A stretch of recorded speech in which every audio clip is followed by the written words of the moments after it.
Assalamualaikum warahmatullahi wabarakatuh. Bertemu lagi di channel Pojok Saham. Nah, kali ini kita mau membahas tentang bagaimana jika saham Anda atau saham yang Anda miliki secara terus-menerus dijual oleh asing atau pihak luar. Nah, kadang di bursa itu banyak lembaga asing ya. Lembaga asing itu melakukan jual beli saham atau berinvestasi juga di bursa Indonesia.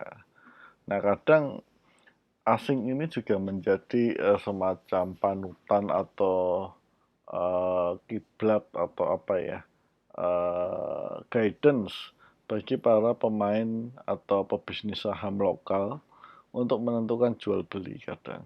Kadang kita dapati jika asing sedang akumulasi suatu saham, banyak investor lokal yang mengikutinya.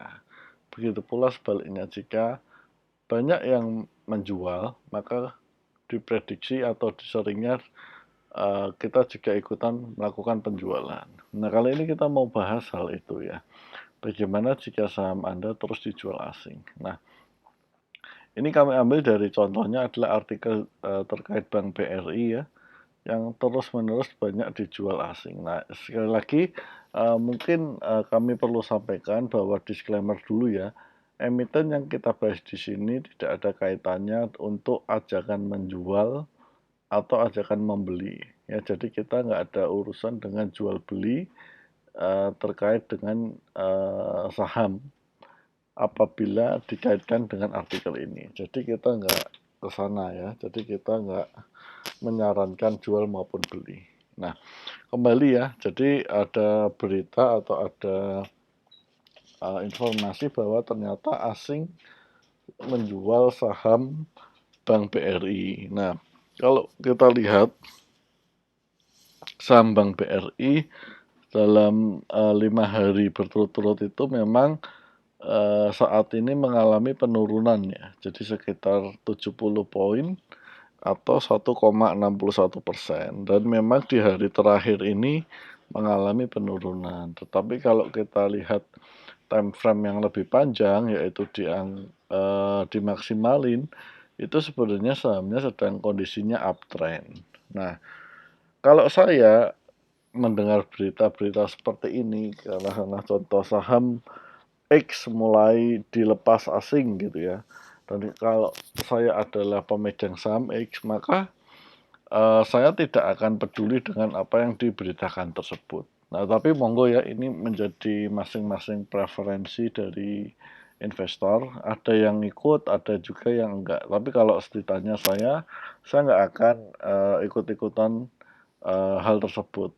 Kenapa? Karena untuk melepas atau menjual suatu saham, saya biasanya sudah memulai patokan atau indikator tersendiri. Pertama, bisa jadi valuasinya sudah tercapai atau sudah mahal, sehingga tidak ada lagi yang namanya margin of safety. Ya, margin of safety ini penting ya sebenarnya, cuman banyak orang yang tidak terlalu mempedulikan. Nah, alasan kedua bisa jadi manajemennya tidak sesuai. Artinya ketika ada RUPS atau pergantian susunan pengurus, nah kita mendapati ternyata pengurus yang baru itu berbeda lah ya. Artinya berbeda dalam melakukan pengurusan sehingga timbul ketidakcocokan. Itu biasanya saya juga lepas. Nah, yang ketiga salah pilih saham. Nah, ini biasanya karena ikut-ikutan ya. Tapi kalau salah di sini biasanya karena analisa yang tidak dalam atau terburu-buru ya. Yang keempat, keuangan emiten merosot. Nah, ini juga alasan yang sangat fundamental ya. Artinya kita lihat laporan keuangan per tiap 3 bulan, kalau memang ada penurunan, kinerjanya memburuk, ya kita lepas biasanya seperti itu. Yang terakhir, ya ketika kita butuh duit atau BU ya kita jual saham untuk memenuhi kebutuhan kita. Nah, saya pikir itu sharing ya tentang bagaimana jika saham Anda dijual oleh asing secara berturut-turut atau secara bertubi-tubi. Nah, ini pandangan dari kami, mudah-mudahan bisa menambah wawasan atau insight dalam berinvestasi. Terima kasih sudah menonton. Assalamualaikum warahmatullahi wabarakatuh.